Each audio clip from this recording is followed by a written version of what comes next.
ಎಲ್ಲ ಆತ್ಮೀಯರಿಗೆ ನಮಸ್ಕಾರ. ಇವತ್ತು ಮತ್ತೊಂದು ಹೊಸ ವಿಚಾರದ ಬಗ್ಗೆ ತಮ್ಮೆಲ್ಲರ ಮುಂದೆ ಒಂದು ಹೊಸ ವಿಷಯವನ್ನ ಪ್ರಸ್ತಾಪ ಮಾಡ್ತಾ ಇದ್ದೀನಿ. ಅದಕ್ಕಿಂತ ಮುಂಚೆ ಸಾಮಾಜಿಕ ಕಳಕಳಿ ಮತ್ತೊಮ್ಮೆ ತಮ್ಮೆಲ್ಲರೆದುರಿಗೆ ವ್ಯಕ್ತಪಡಿಸ್ತಾ ಇದ್ದೀನಿ. ಅದು ಏನು ಅಂತಂದ್ರೆ ಬಿಸಿಲಿನ ಬೇಗೆ. ನೋಡಿ, ನಾವು ಮೇ ಕೊನೆಯ ಹಂತದಲ್ಲಿದ್ದೀವಿ ಅಥವಾ ಮಧ್ಯದಲ್ಲಿದ್ದೀವಿ. ಜೂನ್ ಬರುವವರೆಗೂ ಕೂಡ ಬಿಸಿಲಿನ ಪ್ರಖರತೆ ಭಯಾನಕವಾಗಿರುತ್ತದೆ.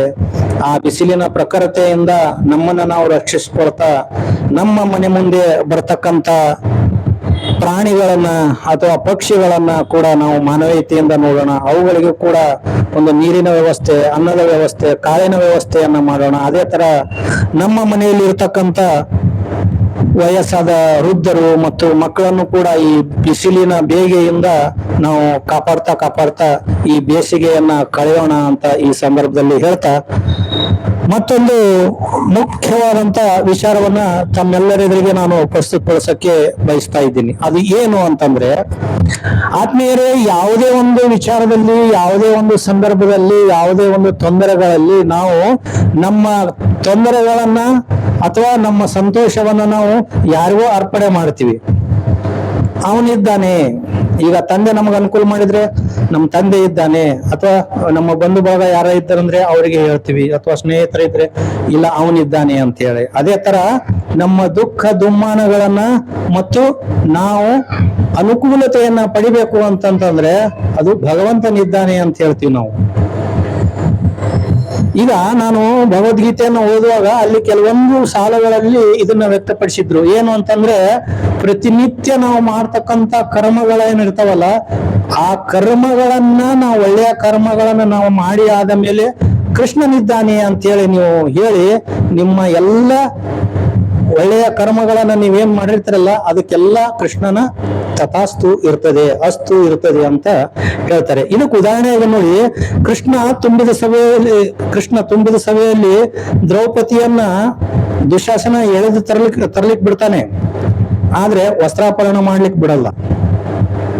ನೋಡಿ, ಕಾಪಾಡ್ಬೇಕಂದ್ರೆ ಈ ತರ ಇರ್ತದೆ. ಜೂಜಾಟದಲ್ಲಿ ಪಾಂಡವರು ಎಲ್ಲವನ್ನೂ ಕಳೆದುಕೊಳ್ಳಲು ಬಿಡ್ತಾನೆ, ಆದ್ರೆ ಅವರು ನಾಶ ಆಗಕ್ಕೆ ಬಿಡಲ್ಲ. ಅವ್ರ ಜೊತೆ ನಿಂತು ಅವ್ರನ್ನ ಗೆಲ್ಲಿಸಿ ತೋರಿಸ್ತಾನಂತೆ. ಗಜೇಂದ್ರ ಮೋಕ್ಷ ಅನ್ನುವಲ್ಲಿ ಗಜೇಂದ್ರ ಮೊಸಳೆಯ ಬಾಯಿಯಲ್ಲಿ ಶಿವಕ್ಕೆ ಬಿಡ್ತಾನೆ. ಅಂದ್ರೆ ಗಜೇಂದ್ರ ಅನ್ನುವ ಆನೆ ಮೊಸಳೆ ಬಾಯಿಯಲ್ಲಿ ತನ್ನ ಕಾಲನ್ನ ಸೇರಿಸುವವರೆಗೂ ಆ ಮೊಸಳೆ ಆ ಕಾಲನ್ನ ಹಿಡಿದು ಜಗ್ಗುವವರೆಗೂ ಸುಮ್ಮನಿರ್ತಾನೆ. ಆದ್ರೆ ಆ ಮೊಸಳೆ ಆ ಒಂದು ಗಜೇಂದ್ರನನ್ನ ನೀರಲ್ಲಿಗೆ ಎಳೆದೊಯ್ಯಕ್ ಬಿಡೋದಿಲ್ಲಂತೆ. ಅದೇ ತರ ಗೋಪಿಯರು ಬೆಂಕಿಯಲ್ಲಿ ಸಿಕ್ಕಿಕೊಳ್ಳಕ್ ಬಿಡ್ತಾನೆ, ಆದ್ರೆ ಆ ಬೆಂಕಿಯಲ್ಲಿ ಅವರು ಸುಡದೆ ಹಾಗೆ ನೋಡ್ಕೊಳ್ತಾನಂತೆ. ಅದೇ ತರ ಅದಾಸುರ ಅನ್ನುವ ಸರ್ಪರೂಪದ ರಾಕ್ಷಸನ ಬಾಯಿಗಳಿಗೆ ಕೃಷ್ಣನ ಎಲ್ಲ ಸ್ನೇಹಿತರು ಹೋಗ್ಲಿಕ್ಕೆ ಬಿಡ್ತಾನೆ, ಆದರೆ ಆ ಸರ್ಪಕ್ಕೆ ತನ್ನ ಸ್ನೇಹಿತರನ್ನ ನುಂಗೋಕೆ ಬಿಡಲ್ಲಂತೆ. ಅಂದ್ರೆ ಈ ಕಥೆಗಳೆಲ್ಲ ಒಂದು ಕಾಮನ್ ಸೆನ್ಸ್ ಏನ್ ಕೊಡ್ತಾವೆ ಅಂತಂದ್ರೆ, ಇವರೆಲ್ಲರೂ ಶ್ರೀಕೃಷ್ಣ ಇದ್ದಾನೆ, ನಮ್ಮನ್ನೆಲ್ಲ ಅವನು ಕಾಪಾಡ್ತಾನೆ ಅನ್ನುವಂತ ಒಂದು ಸಮರ್ಪಣಾ ಭಾವನೆ ಇರ್ತದಲ್ಲ, ಅದು ಅವಾಗ ಭಗವಂತ ನಮ್ಮನ್ನೆಲ್ಲ ಎಷ್ಟು ಗಾಢವಾಗಿ ಸಂಧಿಸ್ತಾನೆ ಅಂತಂದ್ರೆ, ಅದು ನಮ್ಮ ಕಷ್ಟದ ಪರಾಕಾಷ್ಠೆಯಲ್ಲಿ, ಆ ಕಷ್ಟದಲ್ಲಿ ನಮ್ಮ ಸಮರ್ಪಣಾ ಭಾವ ಏನಿದೆಯೋ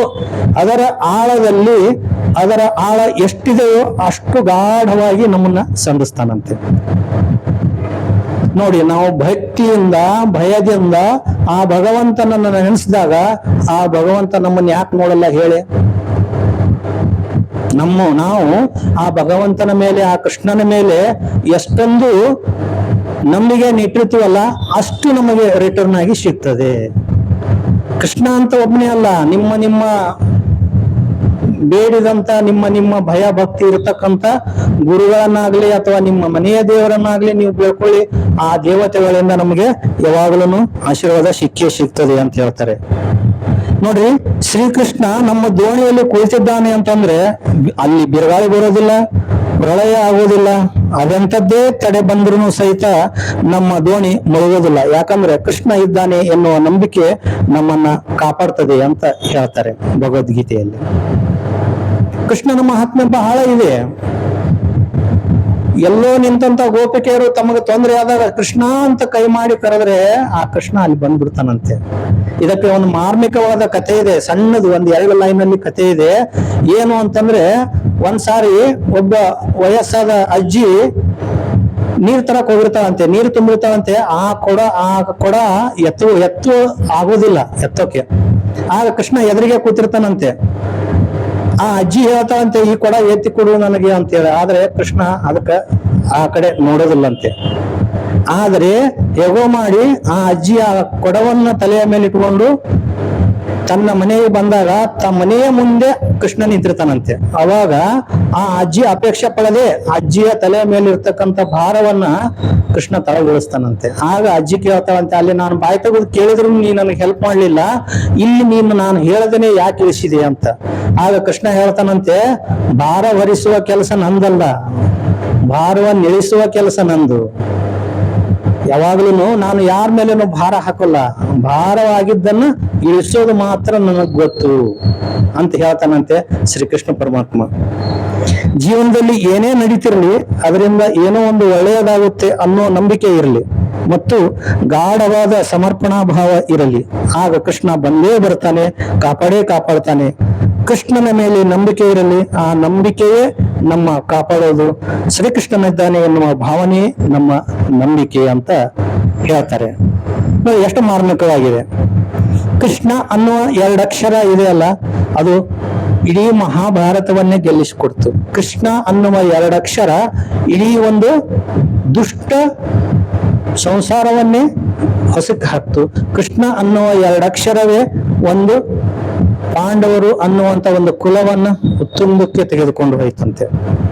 ಅದಕ್ಕೆ ಶ್ರೀಕೃಷ್ಣ ಪರಮಾತ್ಮನನ್ನ ನೆಂದ್ರೆ ಯಾವುದೂ ನಮಗೆ ತೊಂದರೆ ಬರೋದಿಲ್ಲ. ಕೃಷ್ಣ ಕೃಷ್ಣ ಕೃಷ್ಣ ಕೃಷ್ಣ ಅಂತ ಹೇಳ್ತಾರೆ, ಕುಳಿತಾಗೊಮ್ಮೆ ನಿಂತಾಗೊಮ್ಮೆ. ಅದಕ್ಕೆ ಕೃಷ್ಣನಿದ್ದಾನೆ ಅನ್ನುವಂತ ಭಾವನೆ ಯಾವಾಗ ನಮ್ಮಲ್ಲಿ ಮೂಡ್ತದೆ, ಅವಾಗ ನಮಗೆ ಬಂದಂತ ಎಲ್ಲ ತೊಂದರೆಗಳು ಓಡಿ ಹೋಗ್ತವೆ ಅಂತೇಳಿ ಮಹಾಭಾರತದಲ್ಲಿ ಸಾಕಷ್ಟು ಸಾರಿ ಉಲ್ಲೇಖ ಮಾಡಿದ್ದಾರೆ. ಭಗವದ್ಗೀತೆಯಲ್ಲಿ ಶ್ರೀಕೃಷ್ಣನಿದ್ದಾನೆ ಅನ್ನೋದ್ರ ಜೊತೆಗೇನೆ ಒಂದು ಅಧ್ಯಾಯ ಪ್ರಾರಂಭ ಆಗ್ತದೆ. ಅದಕ್ಕಾಗಿ ಬಂಧುಗಳೇ, ಯೋಚನೆ ಮಾಡಿ ಇದು ಸತ್ಯವೇ ಅಂತ ಕೇಳ್ತಾರೆ ಲಾಸ್ಟಿಗೆ.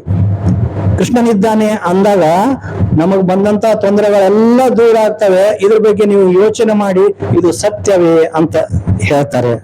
ಅದಕ್ಕಾಗಿ ಹೇಳೋದು ಹರೇ ಕೃಷ್ಣ ಕೃಷ್ಣ ಕೃಷ್ಣ ಹರೇ ಹರೇ, ಹರೇ ರಾಮ ರಾಮ ರಾಮ ಹರೇ ಹರೇ ಅಂತ ಹಿಂದಿನ ಕಾಲದಲ್ಲಿ ಮತ್ತು ಈಗಿನ ಎಲ್ಲ ಕೃಷ್ಣನ ಭಕ್ತರು ಇದನ್ನ ಸ್ಮರಿಸ್ತಾ ಇರ್ತಾರೆ. ನಾವು ಕೂಡ ನಮ್ಮ ತೊಂದರೆಗಳನ್ನ ದೂರ ಮಾಡ್ಕೊಳ್ಳಿಕ್ಕೆ, ನಮ್ಮದು ದಿನನಿತ್ಯದ ನಮ್ಮ ನೆಮ್ಮದಿಯ ಜೀವನವನ್ನ ನಾವು ಕಳೆಯೋದಕ್ಕೆ, ನಮಗೆ ಬಂದಂತ ತೊಂದರೆಗಳನ್ನ ಕೃಷ್ಣನ ಮೇಲೆ ಹಾಕಿ ಕೃಷ್ಣನಿದ್ದಾನೆ ಅಂತ ಹೇಳಿದ್ರೆ ನಮಗೆ ಇರತಕ್ಕಂತ ತೊಂದರೆ ಎನ್ನುವ ಭಾರವನ್ನ ಕೃಷ್ಣ ಪರಮಾತ್ಮ ತಳಗೆ ಇಳಿಸ್ತಾನೆ ಅಂತೇಳಿ ಈ ಸಂದರ್ಭದಲ್ಲಿ ನಾನು ತಮ್ಮೆಲ್ಲರೆದುರಿಗೂ ಹೇಳ್ತಾ ಮತ್ತೊಮ್ಮೆ ಹೇಳ್ತಾನೆ ಇದ್ದೀನಿ, ನಮ್ಮ ಭಾವನೆ ಕೃಷ್ಣನಿದ್ದಾನೆ ಅಂತ ಅನ್ನೋದ್ರ ಮೇಲೇನೆ ಇರಲಿ, ನಮ್ಮ ಜೀವನ ಸುಸೂತ್ರವಾಗಿ ನಡೀತದೆ ಅಂತ ಈ ಸಂದರ್ಭದಲ್ಲಿ ತಮ್ಮೆಲ್ಲರೆದುರಿಗೆ ಹೇಳ್ತಾ ಇದ್ದೀನಿ.